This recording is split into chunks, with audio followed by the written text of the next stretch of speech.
At first glance, the life of a queen like Anne of Cleves seemed like a golden fairy tale wrapped in velvet gowns, silk curtains, and glittering jewels. But behind the stone walls of palaces and the polished surface of courtly portraits lay a deeply uncomfortable truth. Like many other royal women of her time, Anne lived trapped between the need to appear flawless and the harsh realities of unsanitary living conditions that endangered her health. Hygiene, which we consider fundamental today, was often ignored, even among the highest ranks of nobility. There were no modern bathrooms, no proper showers, not even a consistent supply of clean water. Brushing one's teeth was not a daily ritual but rather a vague concept. Instead of toothbrushes and toothpaste, women like Anne relied on damp cloths, ivory picks, or powders made from crushed bones to clean their teeth. These crude methods did little to prevent decay or bad breath. The result was a mouth where halitosis, toothaches, and visible cavities were not rare, even in the wealthiest circles. For Anne, whose royal role demanded elegance, charm, and the illusion of health, dental problems were not just inconvenient, they were humiliating. Court life was saturated with sweetened wines, candied fruits, and rich pastries. These sugary indulgences, while a sign of affluence, only accelerated the deterioration of oral health. To mask the foul breath, women used aromatic herbs, rose petals, clove buds, or perfume-soaked handkerchiefs. But this was only surface level. Beneath the scents and smiles, the decay remained. These dental struggles weren't often discussed. They were endured in silence. Anne, like other noblewomen, learned to smile with restraint, speak from a distance, and hide discomfort behind the veil of composure. Yet the pain was constant, and the fear of appearing undesirable haunted her. In a world where appearance meant everything, rotten teeth could cost a woman not just her beauty, but her place beside the throne. But beyond her mouth, Anne's entire body was at war with the standards and expectations of her time. Her skin, which was expected to be pale, flawless, and porcelain smooth, bore the weight of treatments that did more harm than good. The makeup of the era was deadly. Thick powders made with lead and mercury created a white mask that covered imperfections but slowly poisoned the skin underneath. Anne, like many queens, applied layers upon layers of white paste to her face. The result was not beauty, but suffocation. Her pores clogged, her skin cracked, any blemish became infected more easily. But to be seen without makeup was even worse, an insult to her role, an exposure of imperfection. Hygiene rituals were primitive. There were no gentle cleansers, no pH-balanced soaps, no dermatological knowledge. Many still feared water, believing it made the body vulnerable to illness. Bathing was rare. Instead, women wiped their faces with vinegar, spoiled milk, or herbal infusions. These methods often irritated the skin more than they helped.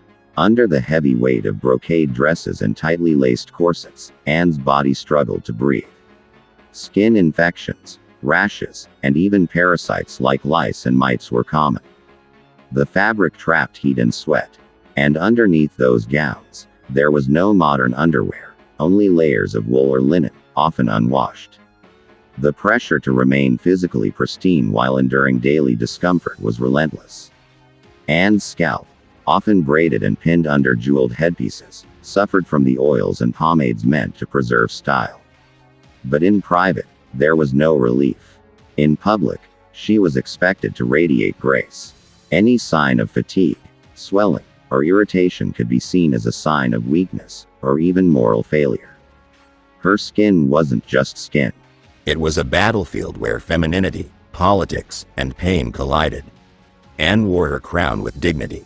But behind the flawless facade, her body paid the price of royalty. The court was not just a place of governance and celebration. It was a battleground of quiet, calculated warfare, especially among women. Anne's life became entangled in the ruthless politics of the royal household, where status was fragile and beauty was currency.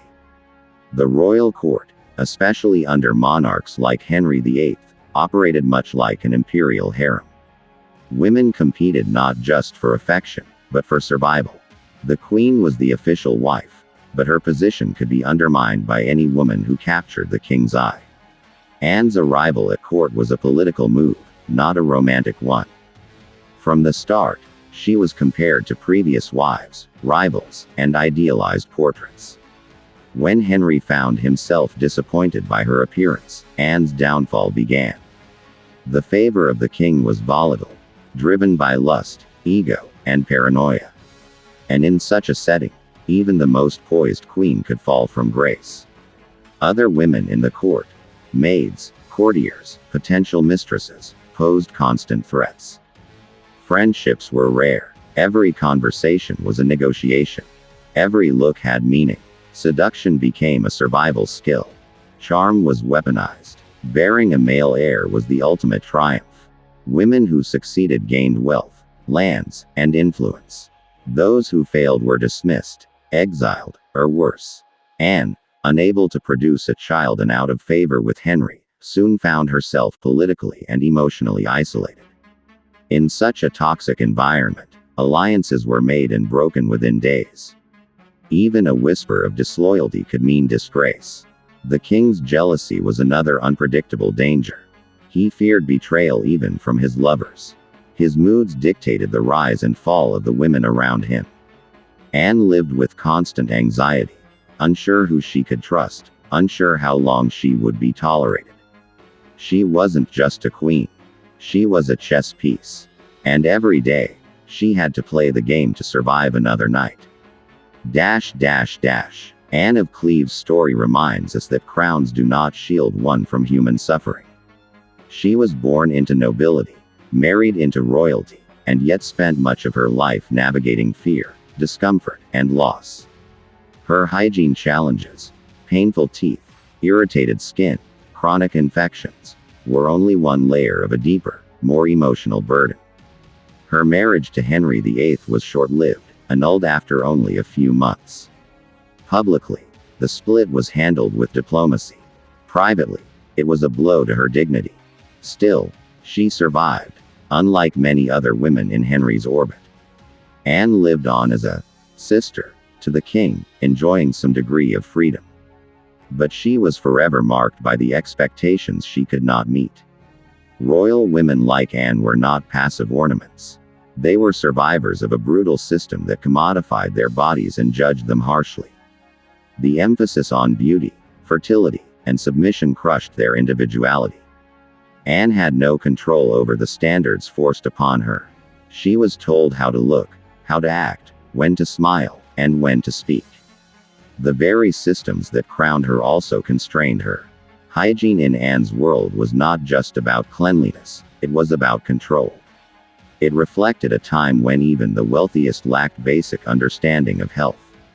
When water was feared, when medicine was superstition, and when pain was endured in silence.